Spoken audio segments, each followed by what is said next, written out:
బెంగళూరులో bike taxi service బంద్ అయింది. High court ఆదేశాలతో బైక్ టాక్సీలకు బ్రేకులు పడ్డాయి. మరి బైక్ టాక్సీలపైనే ఆధారపడ్డ చిరుద్యోగులు, నిరుద్యోగుల పరిస్థితి ఏంటి? వాళ్ళనే నమ్ముకుని ఆఫీసులకు వెళ్లే మిడిల్ క్లాస్ పీపుల్ సంగతి ఏంటి? కర్ణాటక షాక్ తో మిగిలిన మెట్రో సిటీలకు ఇప్పుడు దడ మొదలైంది. ఈ సెగ మన హైదరాబాద్ ని కూడా టచ్ చేస్తే బెంగళూరుతో సహా కర్ణాటక వ్యాప్తంగా బైక్ టాక్సీ సేవలు నిలిచిపోయాయి. ఆ రాష్ట్ర హైకోర్టు ఇచ్చిన ఆదేశాల నేపథ్యంలో ర్యాపిడో, ఊబర్, ఓలా సంస్థలు తమ సేవలను నిలిపివేశాయి. హైకోర్టు ఆదేశానుసారం తమ సేవలను నిలిపివేస్తున్నట్లు ర్యాపిడో పేర్కొంది. సేవలను పునరుద్దరించేందుకు ప్రభుత్వంతో కలిసి పనిచేస్తున్నామని తెలిపింది.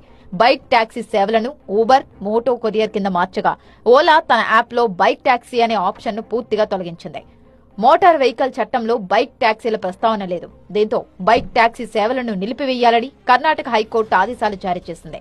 సింగిల్ బెంచ్ ఇచ్చిన ఉత్తర్వులను డివిజన్ బెంచ్ సమర్థించింది. ఇక జూన్ 20లోగా దీనిపై స్పందన తెలియచేయాలని కర్ణాటక ప్రభుత్వాన్ని అక్కడి హైకోర్టు ఆదేశించింది. తదుపరి విచారణను జూన్ 24కు వాయిదా వేసింది.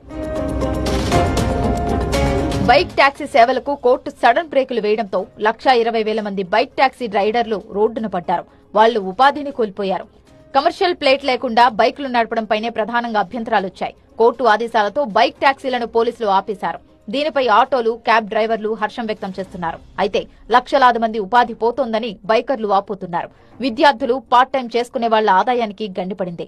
ఇక ఆటోలు, క్యాబ్ల కిరాయిలు భరించలేని పేద, మధ్యతరగతి జనానికి బైక్ టాక్సీలు అందుబాటు ధరల్లో రవాణా సౌకర్యం కల్పిస్తున్నాయి. దీంతో ఆయా వర్గాల ప్రజల నెత్తిన పిడుగుపడినట్లయింది. దీంతో గిగ్ వర్కర్లు ఉపాధిని కోల్పోకుండా చూడాలని సీఎం సిద్దరామయ్య, కాంగ్రెస్ అగ్రనేత రాహుల్ గాంధీకి నమ్మ బైక్ టాక్సీ అసోసియేషన్ విజ్ఞప్తి చేసింది. ఇదే నేపథ్యంలో బెంగళూరు జయానగర్ బాటా షోరూం దగ్గర ఓ ర్యాపిడో డ్రైవర్, మహిళా ప్రయాణికురాలి మధ్య ఘర్షణ జరిగింది. బైక్ రైడర్ ని 2 సార్లు కొట్టింది ఆ మహిళ. దీంతో ఆ మహిళను చెంపపై కొట్టాడు ర్యాపిడో డ్రైవర్. ఈ సంఘటన తర్వాత బైక్ టాక్సీ ప్రయాణికుల భద్రతపై సందేహాలు వ్యక్తమవుతున్నాయి. హైదరాబాద్ లో 1,10,000కు పైగా బైక్ టాక్సీలు నడుస్తున్నాయి. 1,00,000 మందికి పైగా దీని ద్వారా ఉపాధి పొందుతున్నారు. ఇక డైలీ లక్షలాది మంది పేద, మధ్యతరగతి ప్రజలు బైక్ టాక్సీలని నమ్ముకొని ప్రయాణాలు సాగిస్తున్నారు. ఇప్పుడు కర్ణాటక ప్రభావంతో మిగిలిన మెట్రో సిటీల్లో కూడా బైక్ టాక్సీ రైడర్లకు, వాటి మీద ఆధారపడ్డ జనానికి దడ మొదలైంది. ఇది చివరకు ఎటు దారి తీస్తుందో చూడాలి.